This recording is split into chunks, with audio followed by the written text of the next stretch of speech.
Bonjour à toutes et à tous et bienvenue chez Cryptologique pour le Crypto Café numéro 10. Nous allons voir aujourd'hui plusieurs choses ensemble. Comme vous pouvez voir, j'ai mis mon petit pull rouge parce que nous allons offrir énormément de cadeaux pour ce mois de décembre qui va bien commencer avec un premier giveaway de la part de notre partenaire de Nerd Games. Nous allons voir ça directement après aussi ensemble. Et nous allons partir sur pas mal de petites news aujourd'hui, très rapides. Ce sera sûrement une petite vidéo d'à peu près 15 à 20 minutes sur lequel il y a des articles assez intéressants mais rapides. Et à la fin, on va regarder ensemble le Bitcoin, le BNB, le Matic et le Sand que vous, la communauté, vous avez choisi. On va directement commencer.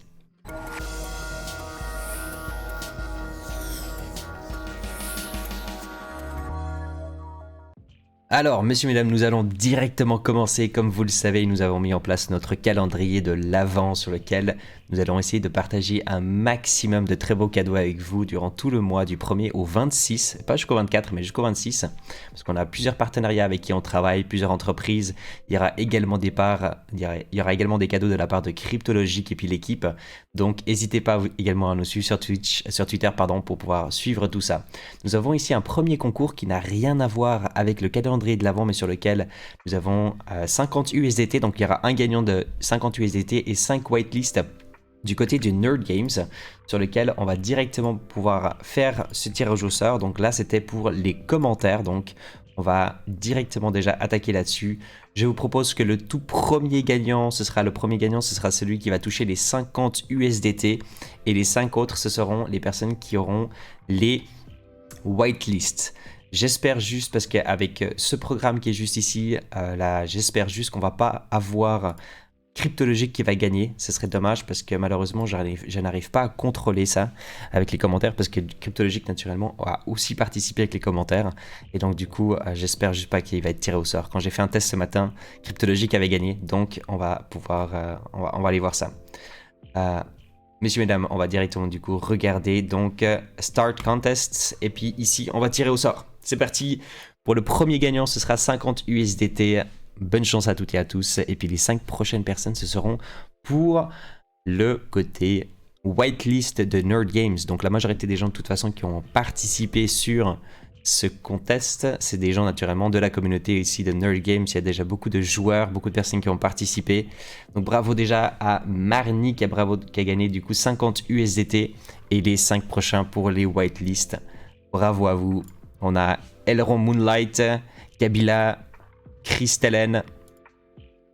Quatrième gagnant, c'est Béché.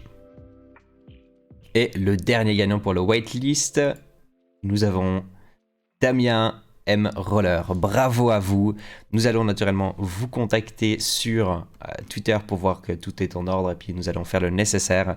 Bravo. Et puis nous allons directement attaquer avec le deuxième giveaway. Donc ça c'est pour le premier jour du calendrier de l'Avent. Donc nous avons notre partenaire de Nerd Games sur lesquels on va pouvoir vous offrir 2 NFT qui ont une valeur en total de 400$. Donc 200$ l'NFT. Et nous allons directement attaquer. J'aimerais juste partager une chose avec vous ici parce que c'est super important. C'est vrai qu'aujourd'hui on essaie vraiment d'éviter le maximum de bots et on a directement pu voir avec le premier que c'était un petit peu compliqué et donc pour ces raisons là déjà la première chose qu'on va faire c'est qu'on va en fait enlever le hashtag de giveaway. On pense en interne aussi que ça a joué un rôle énorme sur lequel ça va attirer en fait des bots, des personnes qui cherchent des airdrops, des choses comme ça. Donc on va arrêter avec le hashtag giveaway. On veut vraiment que ce soit plus pour la communauté plus qu'autre chose. Et voilà. Donc on va commencer avec celui-ci sur lequel ce sera de cette manière-là. Il y aura donc 2 gagnants. Pour participer, il faut aller suivre naturellement Cryptologique et également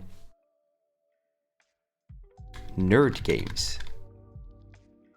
Nerd Games-IO. Voilà. Et puis, nous, la seule chose qu'on a demandé, c'est d'avoir un compte au moins 1 mois, pas pour les personnes qui créent uniquement un compte très rapidement pour ça. Et une petite photo également sur le Twitter. Donc, messieurs, mesdames, nous allons tirer au sort ici. Nous avons beaucoup de participants. J'espère que tout va bien se passer. Et puis, naturellement, à part le hashtag giveaway, nous allons également encore penser en interne, voire dès demain, parce que du coup, j'ai tout le week-end pour ça, pour faire en sorte qu'on puisse éviter le maximum des bots. Et surtout que même s'ils sont tirés au sort, que ce sera pas pour eux.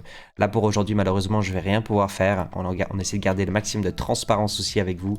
Donc, c'est pour ces raisons-là qu'on les fait durant ces lives et sur les vidéos. Allez, messieurs, mesdames, bonne chance à toutes et à tous. Les 2 gagnants, du coup, pour Nerd Games et les 2 NFT sont Rouney, bravo à toi Rouney, 888 et puis Bestiole Mireille, bravo. Je vous contacterai également sur Twitter pour pouvoir vous annoncer que vous êtes gagnant du coup pour ces 2 NFT là. Donc bravo à vous et puis on va directement passer sur le prochain giveaway messieurs mesdames. Donc le calendrier numéro 2, nous avons mis ça il y a 5 minutes en arrière sur Twitter, sur lequel vous allez pouvoir gagner 10 abonnements de Patreon de chez Cryptologique. On en parle souvent, que ce soit mettons le lundi, le mardi soir sur notre Twitch le soir. Le Patreon, c'est un endroit sur lequel on a tous les logiques qui sont présents pour pouvoir vraiment s'éduquer, apprendre beaucoup dans le milieu de la crypto-monnaie. On parle beaucoup également de Ishimoku, il y a des masterclass pour mieux comprendre et mieux s'éduquer dans le milieu financier, mais également de mieux comprendre comment ça fonctionne aussi sur l'analyse technique naturellement. Ishimoku était une part très importante avec ZS Trader, mais nous allons également intégrer d'autres points comme typiquement la macroéconomie et peut-être également l'analyse fondamentale sur lesquelles on veut vraiment vous éduquer un maximum. Il y a également les radiologiques, les cafés logiques sur lesquels beaucoup de personnes discutent entre eux et passent un très bon moment. Et puis c'est vrai qu'il y a beaucoup de personnes qui parlent pendant des heures et des heures et des heures, donc c'est vraiment excellent ce Patreon. Et donc du coup il y aura 10 gagnants ici, n'hésitez pas à participer, 10 gagnants pendant une durée de 3 mois, qui est normalement donc 15 $ par mois, donc il y a une valorisation de 450 $ en total. Bonne chance à tous, et puis le tirage au sort sera demain matin également, dès lundi pardon, au prochain Crypto Café. Donc nous allons commencer ici avec la dernière vidéo, comme vous le savez aussi, on met des giveaways en place sur lesquels toute personne peut gagner tous les jours de lundi à vendredi 50 $. Il y a 2 gagnants, 2 fois 25 $. Et puis pour pouvoir participer, il faut tout simplement mettre un commentaire sur la dernière vidéo de notre Crypto Café et vous allez automatiquement participer au giveaway à la fin du live sur Twitch pour le raid chez Crypto Plus. Et en plus de ça, vous pouvez également demander dans les commentaires des Crypto Café, donc surtout sur la dernière vidéo, les crypto-monnaies que vous aimeriez qu'on regarde ensemble sur l'analyse à la fin de ces Crypto Café qui est donc à... aujourd'hui, nous avons le Bitcoin, le BNB, le Matic et le Sandbox. C'est ceux qui ont été le plus demandés. Donc merci à toutes les personnes qui ont participé et nous allons directement aujourd'hui attaquer avec le reste. Sur cryptologique.fr, notre site internet, messieurs, mesdames, nous avons mis un article, c'était hier soir encore, sur lequel on vous présente du coup Nerd Games. Donc vu qu'on vient de faire également une grosse présentation, un gros giveaway, excusez-moi, sur Nerd Games, notre partenaire, eh ben, on s'est dit que c'était un bon moment pour pouvoir vous mettre aussi en avant vraiment qu'est-ce que c'est Nerd Games pour toutes les personnes sur un article. Donc n'hésitez pas à aller faire un petit tour. Il y a déjà eu énormément d'avancements du côté de Nerd Games. Et puis pour le mois de décembre, il y aura beaucoup d'annonces également de leur part. Donc on va en parler un petit peu plus durant les prochaines semaines. Nous avons 4 jeux arcade super sympas comme le Solar Jump, le Gorilla Up, Crazy Ducks et puis le Bubble Frog. Mais nous avons également une Metaverse qui va arriver aussi par la suite. Donc n'hésitez pas à aller faire un petit tour sur cet article. Tous les liens seront dans la description si vous voulez en apprendre un petit peu plus sur Nerd Games. On va partir sur maintenant plusieurs articles très rapides pour aujourd'hui. Donc nous avons Apple qui a désactivé la version de Coinbase Wallet sur les frais d'NFT. Alors vous le savez peut-être, mais sur App Store, sur Apple, nous avons malheureusement 30% de frais sur les applications. Et ça, c'est un gros problème pour beaucoup de personnes différentes. Nous avons également, par exemple, Apple menace de retirer Twitter de l'App Store, selon Elon Musk. Elon Musk aussi qui a dit que c'était un tout petit peu des taxes secrètes. C'est quelque chose sur lequel ils ont fait, ils essaient de cacher un tout petit peu ces commissions de 30%. Elon Musk n'est pas naturellement d'accord avec tout ça. C'est peut-être également avec la manière qu'ils ont mis maintenant, ils ont changé un tout petit peu les régulations avec Twitter. Mais c'est quelque chose d'assez intéressant parce que je me réjouis de voir sur les prochains mois, en tout cas pour l'année 2023, comment est-ce que Apple vont réagir là-dessus. Parce que tant que Apple n'intègre en tout cas pas sur le côté Web3 quelque chose qui correspond au projet typiquement comme Coinbase Wallet sur lesquels les gens puissent se transférer les NFT, parce qu'aujourd'hui de prendre 30% de frais là-dessus c'est complètement délirant de mon point de vue, il n'y a aucune raison de faire une chose pareille. Je pense que Coinbase Wallet, que Apple ne sont pas non plus prêts aujourd'hui pour accepter toutes les applications Web3 et donc pour ces raisons-là, ils vont devoir faire un taf énorme, je pense, pour pouvoir les intégrer et de trouver en effet quelque chose qui est correct en rapport avec toutes ces entreprises aussi. Il est temps de réinitialiser l'opportunité de la crypto, messieurs, mesdames. C'est quelque chose, je pense, qui est extrêmement important. C'est vrai qu'avec tout ce qui s'est passé dernièrement, On a beaucoup de peur, on a un marché de la crypto-monnaie qui fait que de descendre, beaucoup de personnes qui commencent à se douter également de cet écosystème, et c'est finalement normal. C'est des cycles dans le milieu de la crypto-monnaie qui ont toujours été comme ça. C'est vrai qu'on est en train de vivre quelque chose d'assez extraordinaire, historique, et il va falloir du coup commencer aussi à réfléchir le côté positif de plus en plus, parce que c'est souvent dans ces moments-là que les grosses opportunités sont également disponible pour la majorité des gens. Donc nous, on va en parler de plus en plus. Ce sera pour 2023, je pense, une des choses les plus importantes, en tout cas chez Cryptologique, c'est comment pouvoir faire en sorte de se mettre correctement dans cet écosystème avec une sécurité adaptée, avec une diversification adaptée avec votre portfolio. Moi, je vais être le plus transparent possible avec vous sur lequel nous, en interne, et puis pour moi-même, je vais gérer également mon portfolio en pourcentage, naturellement toujours, parce que la diversification va être très importante. Vous l'avez très bien vu avec les plateformes d'échange centralisées jusqu'à aujourd'hui, je vous apprends rien, mais également avec les opportunités, que ce soit maintenant de l'investissement, que ce soit maintenant du trading, que ce soit de l'investissement dans la mode. Donc la mode, ce sera surtout le côté metaverse, les NFT, toutes ces choses également qui va avoir beaucoup de hype. Comment est-ce qu'on peut finalement gérer tout ça, parce qu'on n'a pas toute la connaissance nécessaire, et comment on peut faire en sorte de profiter au maximum de cette opportunité que cet écosystème va nous proposer pour les années à suivre. Donc on va en discuter beaucoup. C'est un article d'ailleurs super intéressant ici, donc je vous le partagerai aussi dans la description. On a le géant des paiements Strip qui se lance dans le Web3 avec un outil qui aide les entreprises à transformer l'argent en crypto.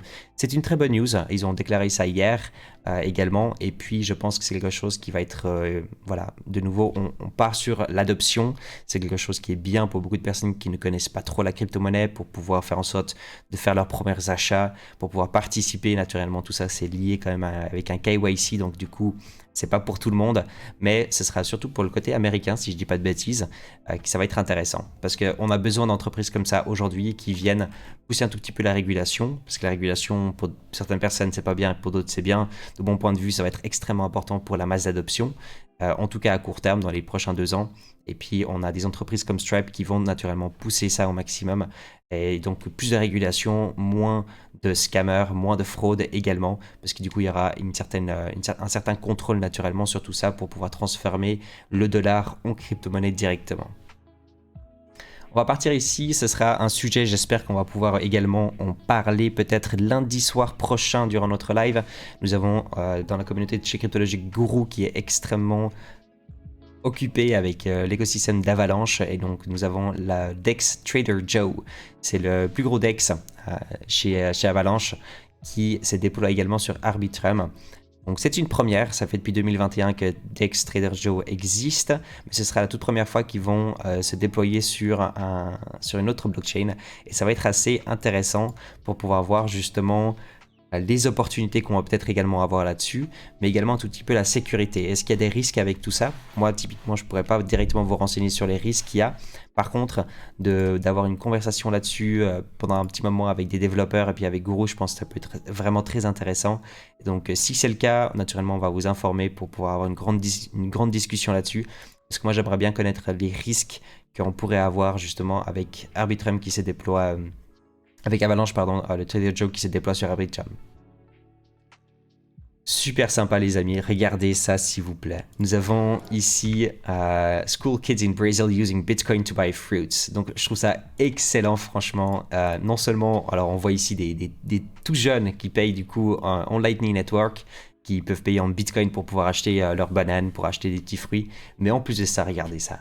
Le joli beau petit t-shirt en Bitcoin. Je trouve ça magnifique. On est en train d'apprendre justement un tout petit peu ces paiements, et puis on voit qu'il y a de plus en plus de personnes, surtout sur le côté Bitcoin, on essaie vraiment de pousser cette éducation aussi et de faire comprendre aux gens dès un certain âge déjà, et de faire en sorte qu'on puisse mieux comprendre déjà l'éducation financière avant nos 18 ans. Et pour moi, ça c'est quelque chose d'extrêmement important, comme vous le savez. Je trouve qu'aujourd'hui à l'école, c'est non seulement pas seulement basique, c'est juste merdique à quel point on n'apprend rien à un enfant jusqu'à ses 18 ans sur les finances, sur l'éducation et sur l'économie en général, parce que c'est un gros problème. On arrive dans un marché à 18 ans, quand on doit commencer à travailler avec zéro éducation, et malheureusement après on se fait avoir sur beaucoup d'aspects différents. Nous avons également Coinbase Wallet, messieurs et mesdames, qui abandonne le Bitcoin Cash, l'Ethereum classique, le Ripple. Alors, pour Bitcoin Cash, je vais presque envie de dire yes, tant mieux, parce que en fait, ça me fait chier de le voir de gauche à droite. Par contre, on a Ethereum classique, on a aussi le Ripple qui partent. La raison pourquoi ils enlèvent, c'est surtout à cause du manque le peu d'utilisation finalement. Très peu de personnes se transfèrent ces crypto-monnaies-là apparemment sur Coinbase Wallet. Mais ils veulent également se focus sur les hypes pour les années à suivre. Et donc les hypes qui vont arriver, ce sera les buzzwords. Web3, ce sera le côté NFT, DeFi et Metaverse sur lesquels eux, ils vont sûrement rajouter beaucoup de crypto-monnaies. Et ça, c'est une information importante pour nous parce que si on veut vraiment faire en sorte de profiter au maximum de cet écosystème et de diversifier nos fonds dans des opportunités également. On sait également qu'un listing d'un token DeFi, un listing d'un NFT, des NFT ou de certains projets Metaverse sur Coinbase Wallet a automatiquement également un certain impact. Donc de suivre ces projets-là et de faire en sorte qu'ils puissent nous donner des informations sur une certaine crypto-monnaie qui va être listée, c'est une très bonne chose pour nous parce que du coup on peut spéculer là-dessus. Puis c'est le côté justement assez intéressant dans cet écosystème pour pouvoir des fois gagner pas mal d'argent aussi. Alors du coup, à voir du coup s'il y aura d'autres grosses, parce que ça c'est quand même des grosses crypto-monnaies, hein, mais à voir aussi sur les mois à venir s'il y aura d'autres grosses crypto-monnaies qui vont peut-être décider aussi d'enlever. Je suis choqué pour certaines crypto-monnaies, mais nous allons suivre tout ça et ça c'est à partir de janvier 2023 déjà. Flash News, un hacker vient de vider le protocole Anchor sur la Binance Smart Chain. Donc apparemment, c'est un hacker qui a créé des ABNBC. Là, on parle de 20 milliards de jetons, mais je crois qu'il y en avait bien plus encore. Je crois qu'on parle des sommes bien plus grandes. Naturellement, c'est pas... On va pas pouvoir, il va jamais pouvoir vendre toutes ces crypto-monnaies-là, parce qu'il y a simplement pas assez de liquidité. Je sais pas combien en milliards de dollars ça signifie. Par contre, il a déjà ici, évidemment, la somme volée n'a fait aucun sens et il est impossible de trouver la liquidité pour tout vendre. Le hacker aurait empoché près de 6 millions à l'heure actuelle. Super intéressant comme information. Et c'est de nouveau, les amis, il faut vraiment faire attention. Tous les jours, chaque semaine, on voit des hacks de gauche à droite, surtout ces dernières semaines. Là, ça c'est quelque chose qu'on voit pas spécialement souvent, mais le fait d'avoir pu créer tout simplement des jetons A, B, N, B, C, ça montre, et puis de pouvoir du coup en vendre et puis de récolter en effet d'autres fonds, c'est complètement absurde. C'est un vol direct naturellement parce que ces jetons-là n'auront aucune valeur et que ces personnes ne pourront non plus pas après spécialement les revendre contre d'autres crypto-monnaies. Et le souci avec ça, c'est que de nouveau, la majorité des gens n'ont aucune connaissance dans ce milieu et donc vont se faire avoir facilement. J'espère qu'il y a personne qui se sont fait avoir ici dans la communauté, mais ce sera également un sujet que j'aimerais bien pouvoir aborder avec Guru ou d'autres développeurs aussi lundi prochain sur notre live. Et nous allons directement attaquer avec nos crypto-monnaies, messieurs, mesdames. Comme d'habitude, nous allons d'abord regarder le fameux Bitcoin. Donc déjà, pour commencer, le Bitcoin n'a rien eu de spécial, donc il n'y a pas grand-chose à dire. Aucun gros mouvement sur le Bitcoin. Nous sommes toujours finalement en dessus de ce range sur lequel on est en train de retravailler les points hauts du volume profile, sur lesquels on voit qu'on est en train de créer un certain petit support à court terme. Donc si on arrive à tenir, l'objectif c'est d'aller rechercher au plus haut les 18 230 $, mais d'aller rechercher un tout petit peu de l'imbalance et de nouveau un petit peu de liquidité juste ici. Si c'est pas le cas, on revient chercher le bas de ce volume, de cette zone de range, qui est donc autour des 16 455 $. Et si on casse ce prix-là, on pourra peut-être aller chercher notre zone de liquidité à court terme sur laquelle on peut vraiment aller rechercher un petit peu de FUD sur le marché, créer un petit peu de peur, faire en sorte qu'il y ait de nouveau beaucoup de personnes qui vont être liquidées sur le marché, de nouveau beaucoup de personnes qui vont perdre de la valorisation avec les altcoins. Et je pense que malheureusement, mais je pense que c'est un besoin aujourd'hui sur le marché dans les semaines et les mois encore à venir. Le BNB, donc les trois prochaines crypto-monnaies qui ont été demandées par la communauté, donc BNB, Matic et Sandbox. Nous avons ici sur le BNB à court terme en daily notre gros support à 254 $ et nous avons une résistance assez importante à 335 $. Ici, on a eu beaucoup de volatilité, c'était assez spéculatif à ce moment-là. Mais nous avons également la zone la plus travaillée qui est donc autour des 296 $. C'est la zone la plus acceptée sur laquelle les gens travaillent. C'est également une certaine résistance, quelque part en tout cas à l'intérieur de ce range. Et nous avons des zones assez importantes pour aller rechercher. On a une jolie imbalance avec une zone de liquidation à court terme qui peut être encore aller rechercher si le Bitcoin du coup décide d'aller rechercher ses prix bas. naturellement, ce seraient les prochains points qu'on va peut-être regarder, en tout cas sur le BNB. Et cette zone de liquidation, naturellement, pourrait nous mener à des prix encore un petit peu plus bas, qui seraient autour des 220 $. Ce sera le prochain gros support sur le BNB. Le Matic, ici, nous avons également un imbalance qui est autour des 65 centimes à 68 centimes. On a un joli support également qui peut tenir autour des 70 centimes. Mais nous avons également, hop, si je reprends un tout petit peu, ici nous sommes toujours en délire. Nous avons également une résistance à 96 centimes qui va être importante aussi à réussir à tenir si on ne veut pas créer un tout petit peu ce côté FOMO, parce que d'aller rechercher des prix plus hauts maintenant, vu la situation du marché, je ne vois pas vraiment une raison valable. Donc il faudra faire attention si on a une certaine manipulation puis qu'on décide d'aller rechercher cet imbalance. Ça peut être tout simplement chercher de la liquidité à court terme, mais il ne faudra pas rentrer en mode FOMO si on dépasse naturellement ces 96 centimes juste parce qu'on a une cassure. Il faudra commencer à regarder ce qui va se passer et voir si après la prochaine correction sur le sandbox, si on décide de casser, que ce soit ici ou plus haut, le moment qu'on va retracer, de savoir si oui ou non on va pouvoir ralentir le marché et puis de faire en sorte qu'on puisse créer un certain support avant d'aller chercher des prix plus hauts. Donc on n'est pas dans cette situation, faites attention. De mon point de vue, Sandbox devrait aller rechercher des prix bien plus bas. C'est sûr que c'est également un de ces projets sur lesquels on a également pas mal de hype et beaucoup de personnes qui s'y intéressent à ces projets-là. Mais on a également une concurrence énorme. Et puis il ne faut pas oublier la capitalisation du marché de Sandbox. Elle n'est pas petite non plus. Donc il y a peut-être encore beaucoup d'argent à aller rechercher dans ces sortes de projets. Pardon. Là, je suis sur le Matic. Donc j'ai dit une petite bêtise. Je m'excuse. Là, on est sur le Matic, donc ça n'a rien à voir avec le Sandbox. J'étais déjà sur le Sandbox. Donc je reviens sur ce que j'ai dit. Je me remets juste en 4 heures. Donc on est sur le Matic, donc ça n'a rien à voir. Le Matic, c'est un écosystème qui est complètement différent. Donc on a malheureusement, en fait, ça n'a rien à voir avec la hype du côté des NFT. Ça, c'est un écosystème qui est beaucoup demandé. Et puis par contre... Matic, c'est quelque chose sur lequel énormément d'influenceurs aujourd'hui, et on parle également des plus gros influenceurs du monde, comme typiquement BitBoy et Crypto, mettent en avant ces crypto-monnaies. Donc, c'est quelque chose également à prendre en compte, parce que oui, de mon point de vue, et je l'ai déjà également dit, c'est un projet sur lequel on va, moi en tout cas, je vais participer. Il va faire partie de mon portfolio, le Matic, mais c'est pas spécialement à ces prix-là que j'ai vraiment envie d'accumuler le Matic. Malheureusement, j'ai une opportunité de louper du coup le Matic à ce moment-là, mais j'ai vraiment envie de revoir le Matic à des prix plus bas parce que pour moi, on a quand même encore une capitalisation un petit peu trop haute. Donc avant ce support des 70 centimes, ça va pas vraiment m'intéresser. Je vais peut-être commencer à faire mes premiers achats sur l'imbalance, donc qui est ici autour des 65 centimes à 68 centimes. Si on a une cassure de cette résistance, je vais tout simplement laisser le Matic partir et puis je vais regarder où est-ce qu'on va partir avec le prix. Mais je peux pas trop m'intéresser avant les 70 centimes personnellement à ce projet-là. Et du coup, on part maintenant sur le Sandbox. Désolé, je me suis gouré sur le projet. Je ne sais pas pourquoi, je pensais vraiment que j'étais sur le Sandbox. Sur le Sandbox, on a ici une zone de volume. Alors, on n'a pas l'impression sur le volume profile qui est juste ici, mais c'est parce qu'en fait, on a pris en compte le volume le plus travaillé en daily. Et ça, c'est une zone extrêmement importante. Je vais juste vous la montrer. Parce que sur le volume profile, les 65 centimes, c'est le prix le plus travaillé depuis tout le temps sur le Sandbox. Et ce sera également un prix, de mon point de vue, qu'on doit aller rechercher assez rapidement.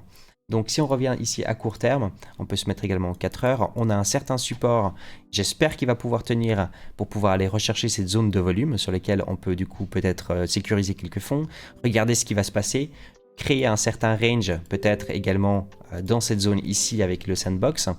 Si on a une certaine cassure de cette zone de volume puis on casse les derniers points hauts comme autour des 68 centimes, alors il faudra regarder jusqu'à où est-ce qu'on peut aller. Il faudra prendre en compte naturellement ces certaines résistances qu'on a juste ici également. Donc les prochaines zones pourront être autour des 72 centimes je pense. Et si on a une cassure, alors à ce moment-là oui, on peut aller rechercher directement le volume profile encore bien plus haut. Mais pour l'instant... soyons peut-être un petit peu réalistes à court terme. Et puis si on peut déjà aller rechercher cette zone de volume à court terme, ce serait déjà une très bonne chose. Il faut absolument que ce support tienne également à court terme. Parce que si ce support ne tient pas, puis qu'on décide d'aller rechercher des prix bien plus bas, et c'est là où justement je disais sur le Sandbox, de mon point de vue, on a clairement encore beaucoup de liquidité encore à aller rechercher parce qu'il y a une capitalisation énorme. On est dans une crise économique et ça, c'est des projets très spéculatifs avec beaucoup beaucoup de projets également similaires et beaucoup de projets qui vont encore arriver dans les années à suivre. Donc du coup, il y a beaucoup d'argent encore là-dedans et les gens peuvent sortir pour aussi aller ailleurs. Donc ça m'étonnerait vraiment pas qu'on revienne chercher des prix bien plus bas. Les premières zones qui vont être très intéressantes, ce seront les zones autour des 40 centimes sur le sandbox. En tout cas, moi qui pourront peut-être aussi m'intéresser. Mais avant ces 40 centimes, je vais pas spéculer en tout cas sur ce token-là. Donc voilà, ce sera tout pour aujourd'hui, messieurs, mesdames. J'espère que ça vous a plu, ce petit Crypto Café. Naturellement, n'oubliez pas de mettre un petit pouce bleu sur la chaîne et de vous abonner, ça soutient énormément. Et nous, on se retrouve du coup lundi prochain pour le prochain Crypto Café avec 3 gros giveaways du calendrier de l'Avent.